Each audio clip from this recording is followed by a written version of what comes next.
Hey,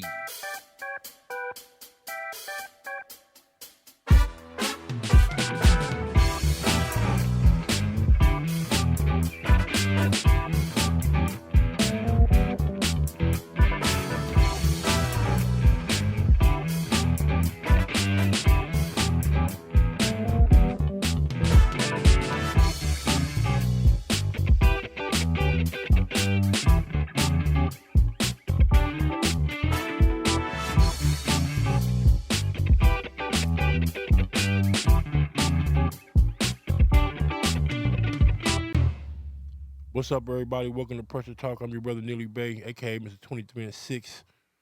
I'm on my Dirty Midwest shit. We in the building. That town stand up. St. Louis stand up. Man, how was y'all weekend? You know what I'm saying? I hope y'all had a good weekend. You know, I heard about a few things that was going on. One event I was unable to make it to. The brothers was in the park. You know what I'm saying? Over 1,000 years. You know what I'm saying? Served in prison.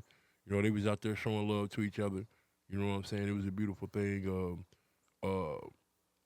Mike Epps, you know, did his thing in the park. I heard it was fat at Douglas Park.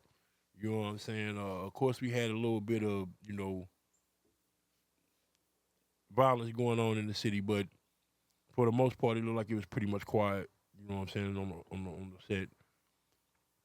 But what's up, man? How y'all doing, man? So this episode, I wanna I think people still trying to understand, where I'm going with my platform. And like I said, it's an open platform.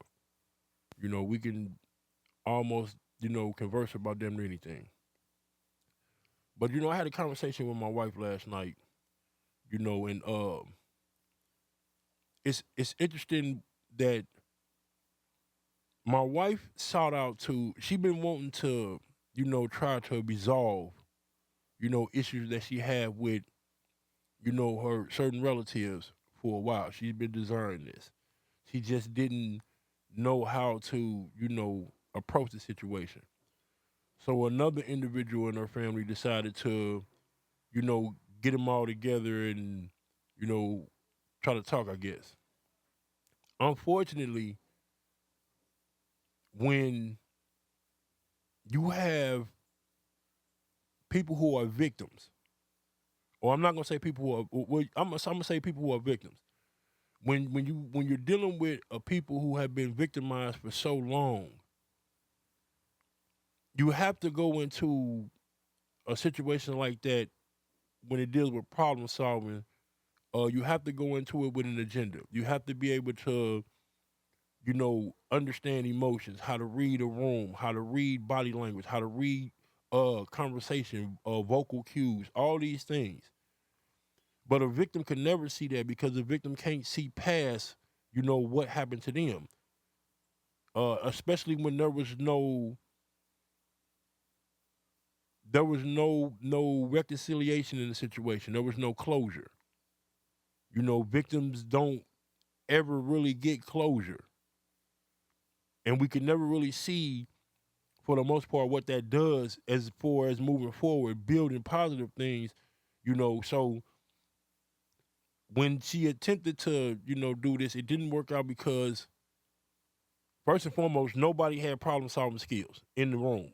Everybody in the room that was in the room, none of them had problem solving skills. Secondly, all of them, came in there with a victim's mentality. The amusing part that I find about it is, none of them were victims in the particular situation that they were speaking on. None of them were victims. They made themselves victims of part of the situation by inserting themselves and their opinions and their ideas into the situation, but nothing happened to them directly. You know what I'm saying? But they can't get this meeting of minds to actually produce a positive outcome because everybody is sitting around talking about how they feel about the situation, how it made them feel. Who gives a fuck about how it made you feel? At the end of the day, it was a right and a wrong in the situation. That's the only thing that should have been discussed. What was right and what was wrong.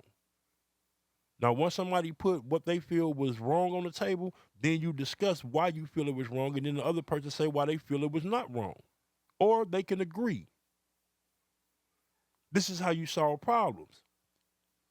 But you can't solve problems going through a back and forth and trying to overtalk each other and that's not gonna help nothing. And it ain't gonna get to it's not gonna get the issues that you all have to the surface so that they can be dealt with.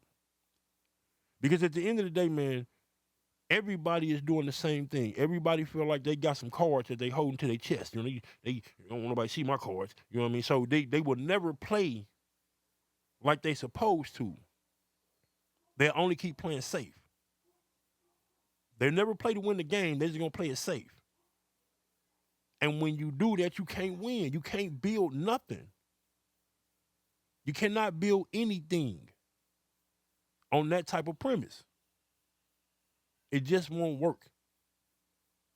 You know what I mean? I honor the one individual who attempted to bring about this meeting of the mind for that situation. I most definitely honor that. I have no respect for the person, but I honor that particular gesture. You know what I mean? Because I don't feel like it was for the purposes of problem solving. I feel like it was for the purpose of information gathering, because that's what y'all do. And on top of that, I feel like the other individuals just wanted to be there because they felt like they needed to say, you know, what they felt and how they felt to my wife's face. For some reason, it gave them some sort of relief to be able to have to just that's all it was. They just wanted to say it to her. You know what I'm saying? It wasn't about, you know, they just took some type of solace in saying it to her. I want you to know how this made us feel. But again, nothing was solved. No issues were resolved. It sounds to me like it came out a little worse than what it was before it went in. Either y'all gonna be a family and come together and resolve y'all issues, or y'all not. Y'all just gonna sit around and continue to talk about each other behind each other's back. Which is the purpose of pressure talk. This is the reason why we can't move forward as a people. Because of shit like this. When shit should be addressed in the manner that it should be addressed, so all parties can be heard, so there can be a clear understanding, so there can be a clear decision made based off what happened, then you're going to have nothing but confusion. And at the end of the day, I don't think nobody want to really, you know what I'm saying, resolve. Nobody want to face it. Nobody want to sit down and look at the fact that motherfuckers was wrong for what they did in the entire situation. I had nothing to do with nothing. I do what I normally do. Sit in my fucking truck because I don't fuck with y'all.